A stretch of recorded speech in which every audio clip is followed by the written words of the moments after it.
Okay, one of the things that I think is really cool about what we get to do together here is that we are not all the same. We don't believe the same stuff.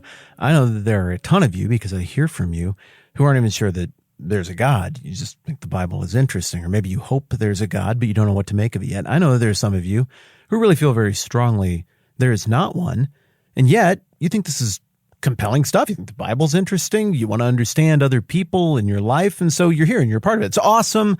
We all get to hang out together, and you're all very gracious with me as I completely disclose where I'm at, which is a person who was raised around this, raised around belief, had the wheels completely fall off of that. Things got really weird for me. I went through a very difficult time. And since that difficult time, I don't know, it was kind of faith build 2.0 for me. And I'm pretty enthusiastically in, even if the way I might verbalize is a little bit different at this point. So here we all are, and we're having fun, and we're hanging out. I know that not all of you pray. I do. Prayer is weird to me. I don't know exactly how to do it. I'm not sure I would say that I'm exactly good at it, if there is a good at it even. In Faith Build 1.0, I guess my prayers were formulaic, if you will. I said the things that I felt like I was supposed to say, and that's good. I think there's examples in the Bible of how to pray. The Lord's Prayer. It's beautiful. It's wonderful. It's from Jesus himself. Great way to pray. Awesome. I would like to think that I still try to emulate that. But also a lot of the times when I pray now, it's more like the bowling alley that has the bumpers up on the sides. And I just kind of wing it down the lane, and the ball bangs into the bumpers 8, 12, 30, 40 times before it finally maybe hits a pin or something at the end. It's not pretty. It's not perfect, but dang if it isn't honest. And I don't know, that's where I'm at. Maybe you're in different places. That means, though, that sometimes when I pray, if I do the really honest thing, because I figure, if there's a God and he knows everything and he's unlimited in all of his capacities, he knows what I meant to say, even if I pretty it up with fancy words anyhow. So, I just say the thing. Here we go. Sometimes when I'm doing that, I pray with frustration toward my enemies, and I don't have a lot of them. I don't keep enemies. I make peace. I like people. I take great pleasure in finding common ground with people who are not like me, and I take even greater pleasure in trying to work things out with people who, for whatever reason, fault of my own, maybe no fault of my own, just straight up don't like me. I like trying to patch stuff up. Doesn't always work. Maybe there are a couple of you listening right now, and you're like, hey, it didn't work with me. I'm still kind of grouchy with you. I'm really sorry. I really am. And I think I would still like chances to patch any or all of that stuff up. Still, sometimes when I do have an enemy, my prayers are like, hey, straighten this person out. And sometimes in my honesty, those prayers are like, hey, really straighten this person out. God, if you hear these things and you see what's going on, and this is as unjust and screwed up as it seems like it is, I don't know, intervene, do something. I don't know. You're God. Vengeance is yours. You know what to do. I guess I feel sort of okay about those kind of maybe unseemly seeming prayers because they're in the Bible. There's all kinds of stuff in the Psalms where under serious duress, the psalmist, particularly David, is like, hey, correct my enemies, fix the problem, push back on my enemies, let them feel some of the pain they're inflicting on other people so maybe they'll stop or it'll be different. And so I don't know, maybe you're a much better, nicer prayer than me. I'm not even saying that sarcastically. I totally believe that you probably are, but maybe there are a few of you who are like, dang, yeah, truth to be told, sometimes I get into that place where I am praying for my enemies. I'm also praying for God to push back on my enemies. I'm praying for justice. I'm praying for things to get better. And, I've been there at times, maybe even recently, you could say. So we get to this prayer in Nehemiah chapter 4. And if you've never prayed that way, if you've never been to that place mentally, maybe you just haven't gone through something that would merit that or draw out those emotions or that place, that response with God, cool, that's awesome. And if you have never been there, then this prayer that we get to in Nehemiah 4 is going to be like, dang, dude, that might be a little much. Come on, Nehemiah, pray more Christian-like. Just make your prayer nicer. It sounds so mean. Use the phrase, we just a lot more, and say things that are more emotional sounding and soft-hearted, and don't say mean things in your prayer, because prayers shouldn't have anything in it that sounds grouchy, but your prayer sounds real grouchy, Nehemiah. But if you're like me, and a couple times in your life, your prayers have maybe been tinged with a bit more, God, I want justice here. Make this thing better. Correct my enemies. Well, then maybe you get to this part and you're like, dang, well, that tells me a little bit about where Nehemiah was right here, because this is some pretty intense prayer. Now, in Nehemiah 4, we're getting into the third prayer of Nehemiah. And I got to say, so far, the prayers that we've got from him are remarkable. You know, I'm biased toward this guy. I like him.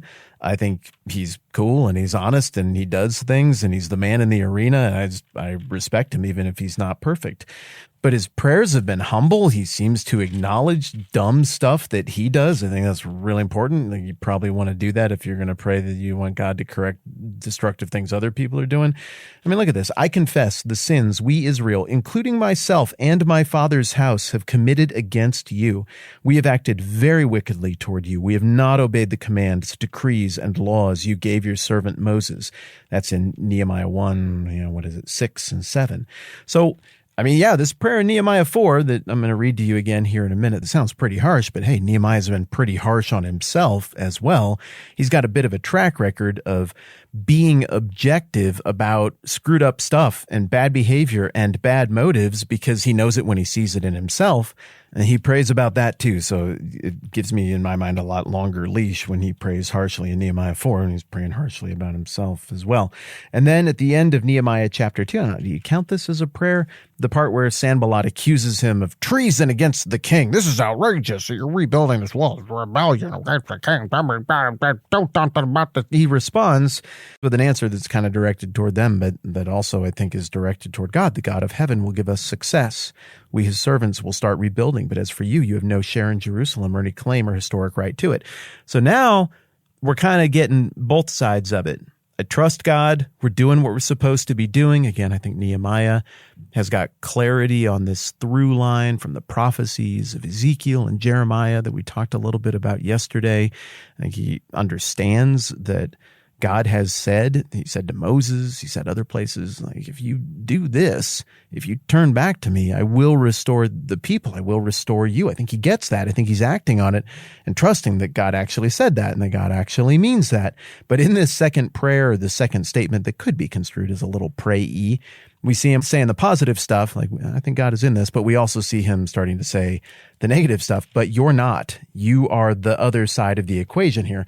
It almost reminds me of Matthew 16, when Peter hits the nail on the head and Jesus is like, hey, who do y'all say that I am? And everybody's like, oh, some people say this, some people say that. And he's like, yeah, but who do you say that I am? And Peter says, Christ, Son of God, the Messiah. And Jesus is like, yep, that's the one. That's it right there. That wasn't even revealed to you by you. That's from God. And he says a bunch of other profound stuff that we talked about at length when we covered Matthew 16 in detail. And then right after that, Peter immediately screws up and Jesus is like, and I'm going to go die now. And Peter's like, no way, not on my watch.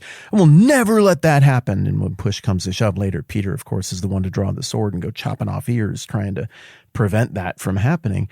But Jesus in Matthew 16, as soon as Peter starts saying that kind of stuff, says, get away from me, Satan. What Peter is saying is so antithetical to the plan and what God is doing in the moment that Jesus uses that kind of language. And there's a little bit of that tone here. You have no part in this thing. Away from me.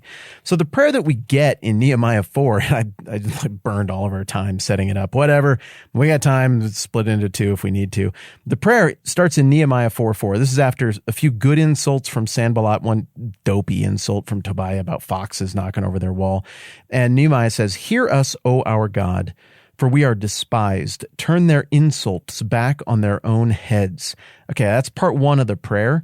And yeah, that's a pretty aggressive prayer, right? I mean, it's a judo prayer. If you think about it, it's not offensive martial arts where you just go out and karate chop people. It's judo where you turn the momentum of the aggressor back on themselves, turn their insults back on their own heads. In other words, there would be no insults to turn back on their own heads if they weren't initiating the insults. And remember, Nehemiah happens after Esther, just one generation after Esther.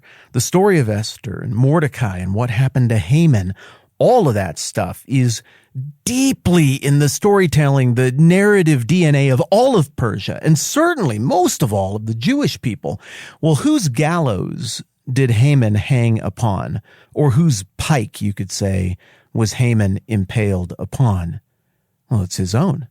He made those gallows. He made that pike or that spear that he ended up being mounted upon for the whole city to see. He made it For Mordecai, he made it to punish the Jews, but the insult returned on his own head. The aggression turned back on his own head. Vengeance is mine, saith the Lord. And very dramatically, God redirected that evil back on the person who was initiating it. So it makes a ton of sense for Nehemiah to invoke that same spirit of God, that same spirit of justice upon these guys who were acting a little bit Haman-y right now, frankly. Give them over as plunder in a land of captivity. Yeah, I want to totally get into it with another. I want to turn over. I want to look at Habakkuk. It's a prophet in the Old Testament. It totally relates to this, and I got to give it fair time. So, hey, we're just going to hit pause there, and we will continue breaking down the details of Nehemiah's rather assertive, rather combative sounding prayer next time around. But I, again, cannot find a lot of fault with Nehemiah. I get to this passage, and maybe I've just lived long enough. Maybe I've done enough stupid stuff. Maybe I've seen enough stupid stuff done that at this point in my life, I look at that, I'm like, dude, I actually kind of relate to that. I don't feel totally comfortable admitting that into this microphone, but I guess that ship has already sailed. So there you go. Nehemiah is at a very real place, and I'm going to take his prayer seriously, and we'll look at the next two parts of the thing and break that down mañana. Finally, I don't know if you heard the other day or not, but the next book of the Bible that we're going to cover, the next season that is going to be on the book of Galatians. So we'll be back into the New Testament. We're going to jump forward in time, 500-ish years. We're going to hang out with the Apostle Paul for the first time, get to know him a little bit together. I think it's going to be a ton of fun. Also, I'm excited to mail out our Matthew stickers to everybody who supports the program at any level on any platform. It's not going to take me very long to get this mailing together. We're already gathering details on it. So, yeah, the stickers, we got the gold outline stickers. They're special edition, limited edition. The only way you can get them is by supporting the program. That's my way of saying thank you for supporting this thing and making it happen. You don't have to do that. It's cool if you don't want to, but it's awesome that some of you do. So thank you. Also, there's a cool hologram super special edition version that I'm going to send out to a few of you who've gone just silly above and beyond. Thank you so much for that. All right, that's plenty. I'm Matt. This is the 10-Minute Bible Hour podcast. Let's do this again soon.